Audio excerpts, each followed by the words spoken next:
Hi, students, let's get started with the subject Economics, Chapter 3 Poverty as a Challenge. Introduction. In our daily life, we come across many people who we think are poor. They could be landless laborers in villages or people living in overcrowded juggies in cities. They could be daily wage workers at construction sites or child workers in dhabas. They could also be beggars with children in tatters. We see poverty all around us. In fact, every fifth person in India is poor. This means roughly 270 million or 27 crore people in India live in poverty 2011 to 12. This also means that India has the largest single concentration of the poor in the world. This illustrates the seriousness of the challenge. Two typical cases of poverty. Urban case. 33-year-old Ram Saran works as a daily wage laborer in a wheat flour mill near Ranchi in Jharkhand. He manages to earn around 1,500 rupees a month when he finds employment, which is not often. The money is not enough to sustain his family of 6, that includes his wife and 4 children aged between 12 years to 6 months. He has to send money home to his old parents who live in a village near Ramgarh. His father, a landless laborer, depends on Ram Saran and his brother who lives in Hazaribagh for sustenance. Ram Saran lives in a one-room rented house in a crowded basti in the outskirts of the city. It's a temporary shack built of bricks and clay tiles. His wife Santa Devi works as a part-time maid in a few houses and manages to earn another 800 rupees. They manage a meager meal of dal and rice twice a day, but there's never enough for all of them.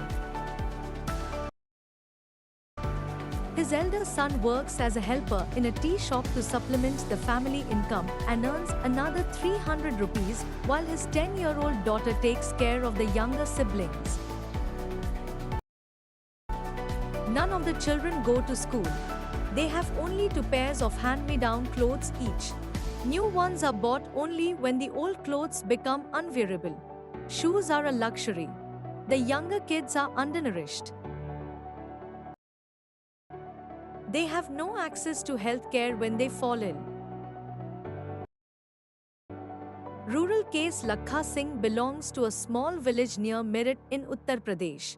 His family doesn't own any land, so they do odd jobs for the big farmers. Work is erratic and so is income. At times they get paid 50 rupees for a hard day's work. But often it's in kind, like a few kilograms of wheat or dal or even vegetables for tolling in the farm through the day. The family of 8 cannot always manage to square meals a day. Lakha lives in a kucha hut on the outskirts of the village. The women of the family spend the day chopping fodder and collecting firewood in the fields. His father, a TB patient, passed away 2 years ago due to lack of medication. His mother now suffers from the same disease and life is slowly ebbing away. Although the village has a primary school, Lakha never went there. He had to start earning when he was 10 years old. New clothes happen once in a few years. Even soap and oil are a luxury for the family.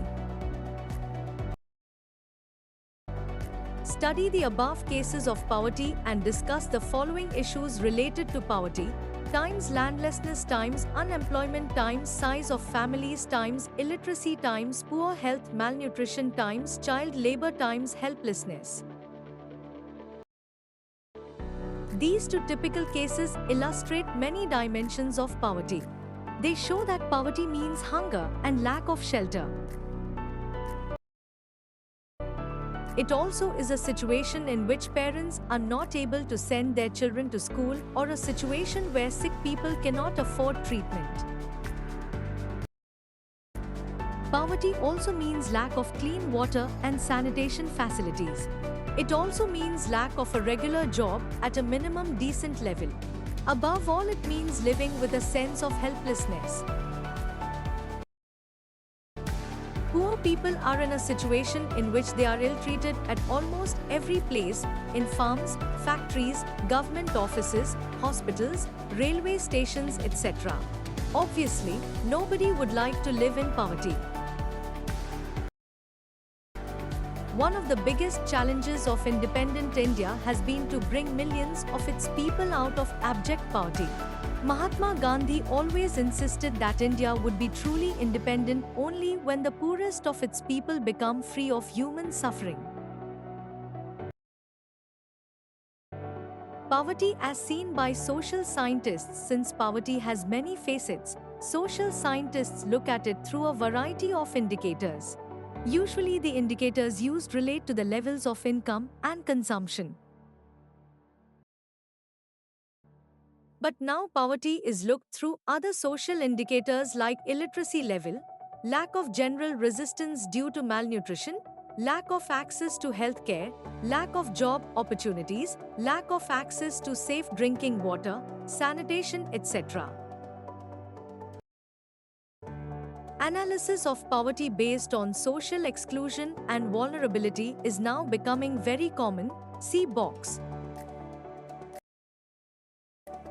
Social exclusion. According to this concept, poverty must be seen in terms of the poor having to live only in a poor surrounding with other poor people, excluded from enjoying social equality of better off people in better surroundings. Social exclusion can be both a cause as well as a consequence of poverty in the usual sense. Broadly, it is a process through which individuals or groups are excluded from facilities, benefits and opportunities that others, their betters, enjoy. A typical example is the working of the caste system in India, in which people belonging to certain castes are excluded from equal opportunities. Social exclusion thus may lead to, but can cause more damage than, having a very low income. Vulnerability. Vulnerability to poverty is a measure which describes the greater probability of certain communities, say, members of a backward caste, or individuals, such as a widow or a physically handicapped person, of becoming or remaining poor in the coming years. Vulnerability is determined by the options available to different communities for finding an alternative living in terms of assets, education, health and job opportunities. Further, it is analyzed on the basis of the greater risks these groups face at the time of natural disasters, earthquakes, tsunami, terrorism, etc. Additional analysis is made of their social and economic ability to handle these risks. In fact, vulnerability describes the greater probability of being more adversely affected than other people when bad time comes for everybody, whether a flood or an earthquake or simply a fall in the availability of jobs. Poverty line. At the center of the discussion on poverty is usually the concept of the poverty line. A common method used to measure poverty is based on the income or consumption levels. A person is considered poor if his or her income or consumption level falls below a given minimum level necessary to fulfill the basic needs. What is necessary to satisfy the basic needs is different at different times and in different countries. Therefore, poverty line may vary with time and place. Each country uses an imaginary line that is considered appropriate for its existing level of development and its accepted minimum social norms. For example, a person not having a car in the United States may be considered poor. In India, owning of a car is still considered a luxury. While determining the poverty line in India, a minimum level of food requirement, clothing, for outwear, fuel and light, educational and medical requirement, etc., are determined for subsistence.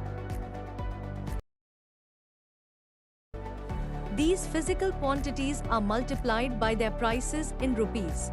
The present formula for food requirement while estimating the poverty line is based on the desired calorie requirement. Food items such as cereals, pulses, vegetable, milk, oil, sugar, etc. together provide these needed calories. The calorie needs vary depending on age, sex and the type of work that a person does. The accepted average calorie requirement in India is 2,400 calories per person per day in rural areas and 2,100 calories per person per day in urban areas. Since people living in rural areas engage themselves in more physical work, calorie requirements in rural areas are considered to be higher than in urban areas. The monetary expenditure per capita needed for buying these calorie requirements in terms of food grains, etc., is revised periodically taking into consideration the rise in prices.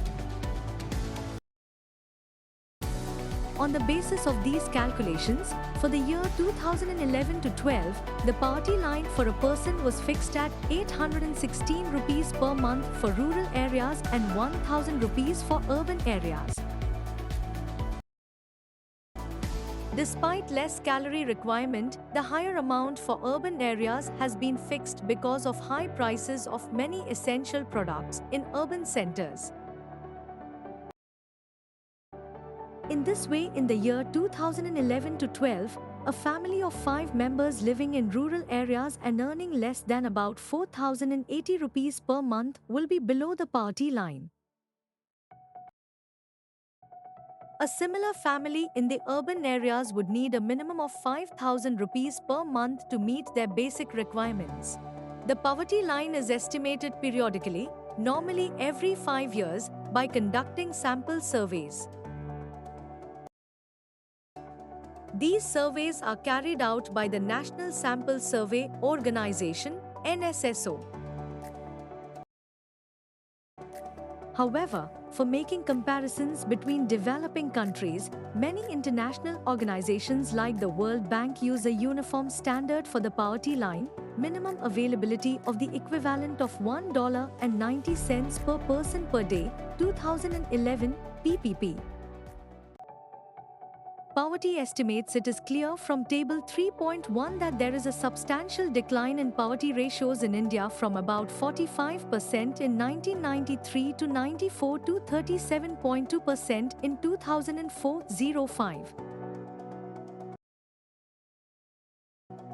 The proportion of people below poverty line further came down to about 22% in 2011 to 12. If the trend continues, people below poverty line may come down to less than 20% in the next few years. Although the percentage of people living under poverty declined in the earlier 2 decades, 1973 to 1993, the number of poor declined from 407 million in 2004-05 to 270 million in 2011 to 12, with an average annual decline of 2.2 percentage points during 2004-05 to 2011 to 12. Vulnerable groups. The proportion of people below poverty line is also not same for all social groups and economic categories in India. Social groups, which are most vulnerable to poverty, are scheduled caste and scheduled tribe households. Similarly, among the economic groups, the most vulnerable groups are the rural agricultural labor households and the urban casual labor households. Graph 3.1 shows the percentage of poor people in all these groups. Although the average for people below poverty line for all groups in India is 22, 43 out of 100 people belonging to scheduled tribes are not able to meet their basic needs. Similarly, 34% of casual workers in urban areas are below poverty line. About 34% of casual labor farm in rural areas and 29% of Schedule C ASTESAREALSOPOOR. The double disadvantage of being a landless casual wage labor household in the socially disadvantaged social groups of the scheduled caste or the scheduled tribe population highlights the seriousness of the problem. Some recent studies have shown that except for the scheduled tribe households, all the other three groups, i.e., scheduled castes, rural agricultural laborers and the urban casual labor households, have seen a decline in poverty in the 1990s. Apart from these social groups, there is also inequality of incomes within a family. In poor families, all suffer, but some suffer more than others. In some cases, women, elderly people, and female infants are denied equal access to resources available to the family. Story of Shivraman. Shivraman lives in a small village near Karur town in Tamil Nadu. Karur is famous for its handloom and powerloom fabrics. There are 100 families in the village. Shivraman and Aryun Thathiar, cobbler, by caste now works as an agricultural laborer for 160 rupees per day. But that's only for 5 to 6 months in a year. At other times, he does odd jobs in the town. His wife Sasikala too works with him. But she can rarely find work these days, and even if she does, she's paid 100 rupees per day for the same work that Shivraman does. There are 8 members in the family. Shivraman's 65-year-old widowed mother is ill and needs to be helped with her daily chores. He has a 25-year-old unmarried sister and 4 children aged between 1 year to 16 years. 3 of them are girls, the youngest is a son. None of the girls go to school. Buying books and other things for school-going girls is a luxury he cannot afford. Also, he has to get them married at some point of time, so he doesn't want to spend on their education now. His mother has lost interest in life and is just waiting to die someday.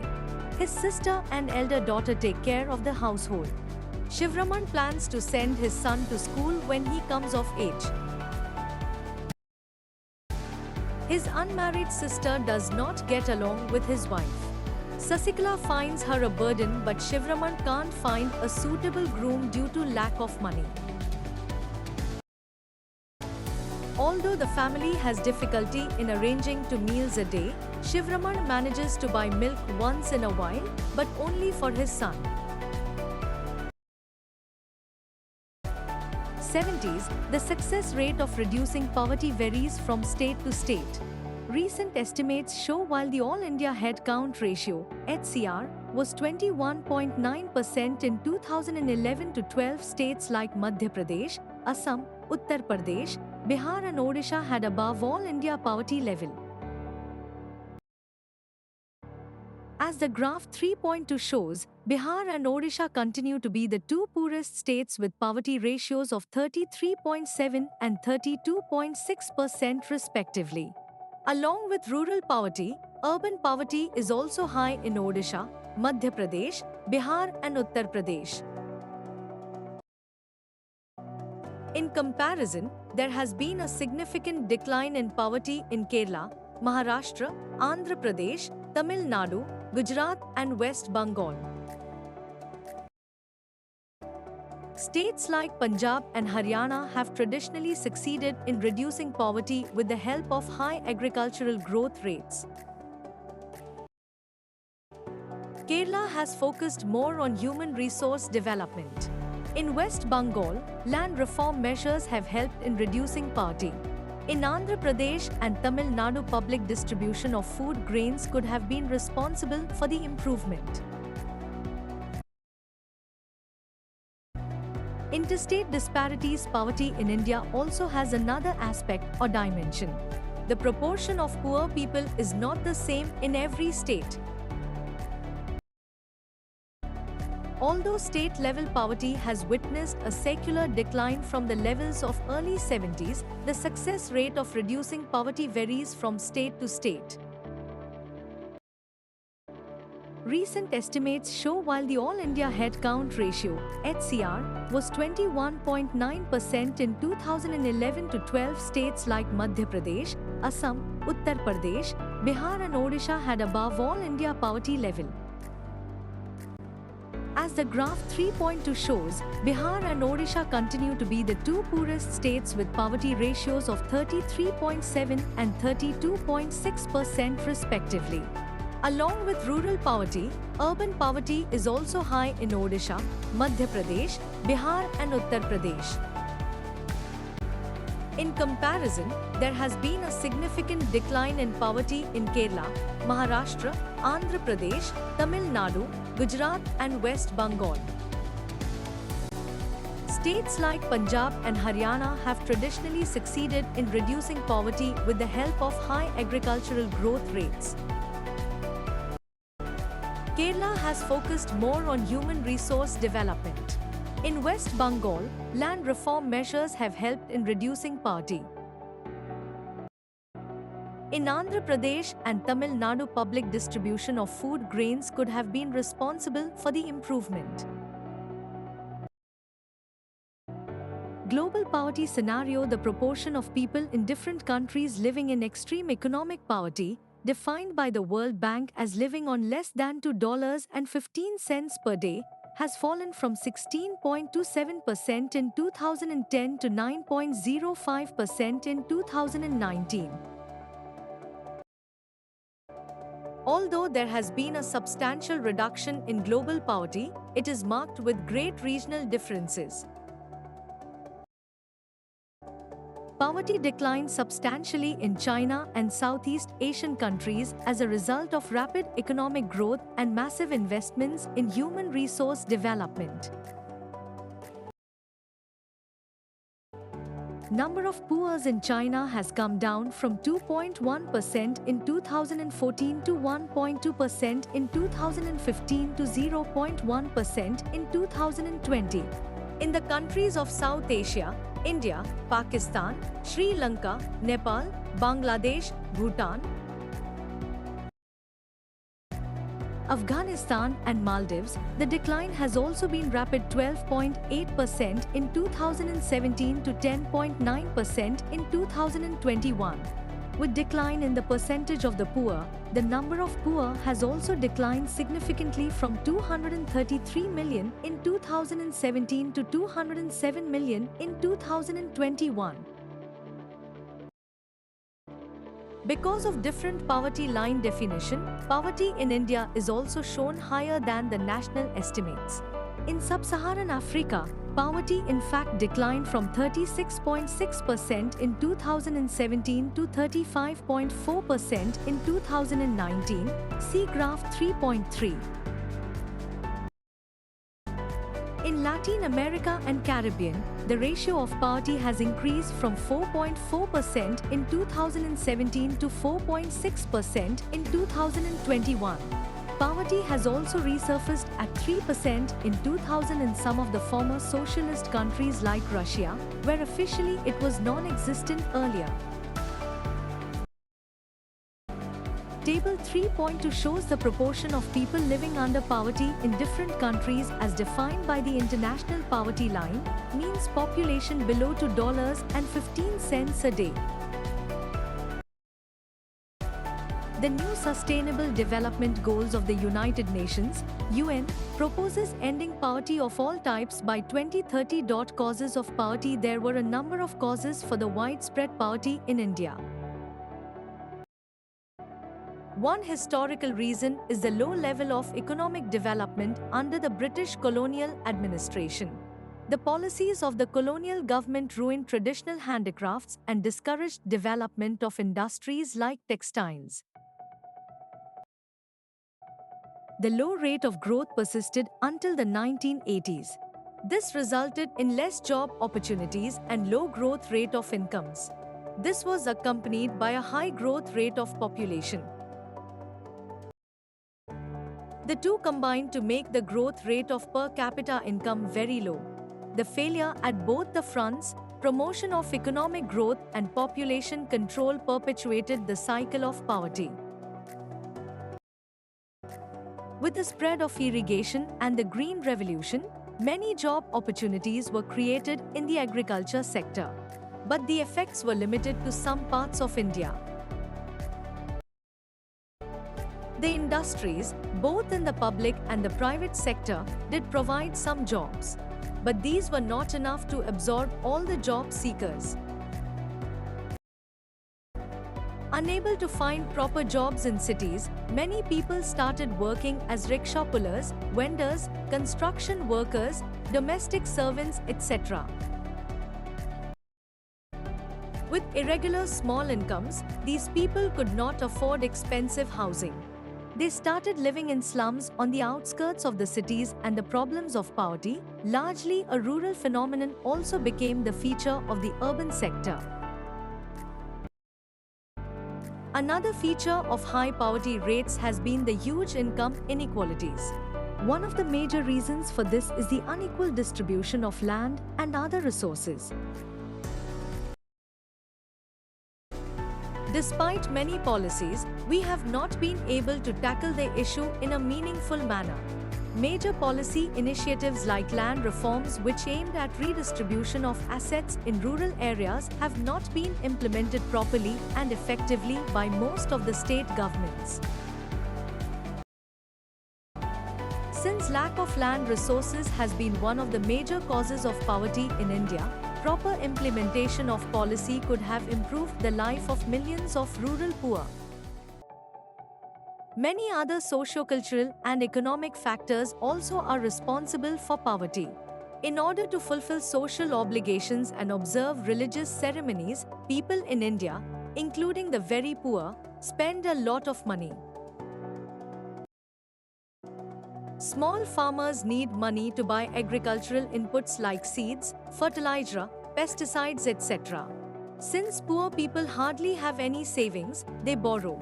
Unable to repay because of poverty, they become victims of indebtedness. So the high level of indebtedness is both the cause and effect of poverty. Anti-poverty measures. Removal of poverty has been one of the major objectives of Indian developmental strategy. The current anti-poverty strategy of the government is based broadly on two planks: 1. Promotion of economic growth, 2. Targeted anti-poverty programs. Over a period of 30 years lasting up to the early 80s, there were little per capita income growth and not much reduction in poverty. Official poverty estimates, which were about 45% in the early 1950s, remained the same even in the early 80s. Since the 80s, India's economic growth has been one of the fastest in the world. The growth rate jumped from the average of about 3.5% a year in the 1970s to about 6% during the 1980s and 1990s. The higher growth rates have helped significantly in the reduction of poverty. Therefore, it is becoming clear that there is a strong link between economic growth and poverty reduction. Economic growth widens opportunities and provides the resources needed to invest in human development. This also encourages people to send their children, including the girl child, to schools in the hope of getting better economic returns from investing in education. However, the poor may not be able to take direct advantage from the opportunities created by economic growth. Moreover, growth in the agriculture sector is much below expectations. This has a direct bearing on poverty, as a large number of poor people live in villages and are dependent on agriculture. In these circumstances, there is a clear need for targeted anti-poverty programs. Although there are so many schemes which are formulated to affect poverty directly or indirectly, some of them are worth mentioning. Mahatma Gandhi National Rural Employment Guarantee Act 2005 aims to provide 100 days of wage employment to every household to ensure livelihood security in rural areas. It also aimed at sustainable development to address the cause of drought, deforestation, and soil erosion. One-third of the proposed jobs have been reserved for women. The scheme provided employment to 220 crores person days of employment to 4.78 crore households. The share of SC/CENT women person days in the scheme are 23%, 17% and 53% respectively. The average wage has increased from 65 in 2006-07 to 132 in 2013-14. Recently, in March 2018, the wage rate for unskilled manual workers has been revised. State-wise, the range of wage rate for different states and union territories lies in between 281 per day for the workers in Haryana to 168 per day for the workers of Bihar and Jharkhand. Prime Minister Rozgar Yojana (PMRY) is another scheme which was started in 1993. The aim of the program is to create self-employment opportunities for educated, unemployed youth in rural areas and small towns. They are helped in setting up small business and industries. Rural Employment Generation Program (REGP) was launched in 1995. The aim of the program is to create self-employment opportunities in rural areas and small towns. A target for creating 25 lakh new jobs has been set for the program under the 10th five-year plan. Swarnajayanti Gram Swarojgar Yojana (SGSY) was launched in 1999. The program aims at bringing the assisted poor families above the poverty line by organizing them into self-help groups through a mix of bank credit and government subsidy. Under the Pradhan Mantri Gramodaya Yojana (PMGY), launched in 2000, additional central assistance is given to states for basic services such as primary health, primary education, rural shelter, rural drinking water and rural electrification. Another important scheme is Antyodaya Anna Yojana (AA), about which you will be reading more in the next chapter. The results of these programs have been mixed. One of the major reasons for less effectiveness is the lack of proper implementation and right targeting. Moreover, there has been a lot of overlapping of schemes. Despite good intentions, the benefits of these schemes are not fully reached to the deserving poor. Therefore, the major emphasis in recent years is on proper monitoring of all the poverty alleviation programs. The challenges ahead. Poverty has certainly declined in India. But despite the progress, poverty reduction remains INDA's most compelling challenge. Wide disparities in poverty are visible between rural and urban areas and among different states. Certain social and economic groups are more vulnerable to poverty. Poverty reduction is expected to make better progress in the next 10 to 15 years. This would be possible mainly due to higher economic growth, increasing stress on universal free elementary education, declining population growth, increasing empowerment of the women and the economically weaker sections of society. The official definition of poverty, however, captures only a limited part of what poverty really means to people. It is about a minimum subsistence level of living rather than a reasonable level of living. Many scholars advocate that we must broaden the concept into human poverty. A large number of people may have been able to feed themselves. But do they have education, or shelter, or health care, or job security, or self-confidence? Are they free from caste and gender discrimination?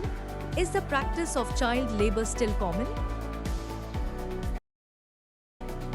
Worldwide experience shows that with development, the definition of what constitutes poverty also changes. Eradication of poverty is always a moving target. Hopefully, we will be able to provide the minimum necessary in terms of only income to all people by the end of the next decade. But the target will move on for many of the bigger challenges that still remain, providing health care, education and job security for all, and achieving gender equality and dignity for the poor. These will be even bigger tasks. Thanks for watching.